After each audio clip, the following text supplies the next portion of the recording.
UNgizwe mfamchunu uganunu wabo ngeinsolo ezeziwe ngomusa wakakhawula ngubengelele pha ngamukele mbule emakhaya ukuthi Esimanzonzo ngitholela khona indawo zaMaskand ehlabahlosile nefianskadi mbule emakhaya ke indaba engidocela zona ezokuthi UNgizwe mfamchunu uganunu wabo emva ukuthi echithe zonke izitsolo kade ishiwo omunye owaziwa kakhulu ukuthi umusa wakhawula. Umusa wakhawula udumile lapha ku Twitter njengoba ejwayele ukukhipha indaba zosazwayo emavikini andluleko ubesekhipha indaba zokuthi unkosikazi angizwe mfamchunu usethathwe uSjava. Ushilo phela ukuthi uSjava usethathe lo nkosikazi angizwe mfamchunu wamlamanisa kunkosikazi bakhe. Abantu abaningi ngempela ke babe sebengayikholwa lezi ndaba kodwa babe seposta ke isithombe lapho khona uSjava eshuthe khona nonkosikazi kaNgizwe.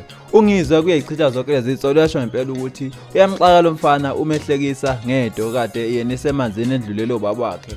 Ngokusho kwemthombo lesi sithombe sathathwa phakathi kaSjava nonkosikazi angizwe mfamchunu emva kokuthi uSjava kade ezokhalisa uNgizwe mfamchunu emngcwabeni wabe seshutha ke nonkosikazi bakhe oNgizwe kanye naye futhi uNgizwe kwezinye izithombe. Mbona emakhaya ke nathi ivideo lapho khona uNgizwe mfamchunu ngempela eganunu nabo ngalezi zitsolo ezenziwe umusa wakakhawula. Mbona emakhaya ke akehlanganezayo ngokuzayo thi nesithami. Siyabonga. Amapholoba ngavuma ukuthi mina ngizohlathelwa kwa Twitter ngisemanzini lapho ngihlathelwe emgoduyile kuthiwa umusa khawula lezi zitaba longazathi ezaphi.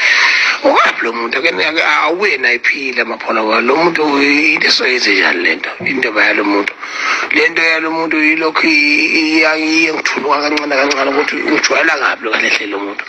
Ukhona umuntu ongacabanga ukuthi uSjava angasuka le ekhaya kufiwe azoshada nomkami ekhona lapho ikhuluma udoti udoti lo muntu umuntu ocabanga leyo nto nje to that level ingqondo yakhe angibothi yasebenza kanti ngitholele lo muntu uNkulunkulu wami hayi alokhu uhlelo enganitholele lo muntu nemswadizela neno yeke ezofunda ukuthi abantu banjani la kwaZulu abona ukuthi mina siyona into yokudlala.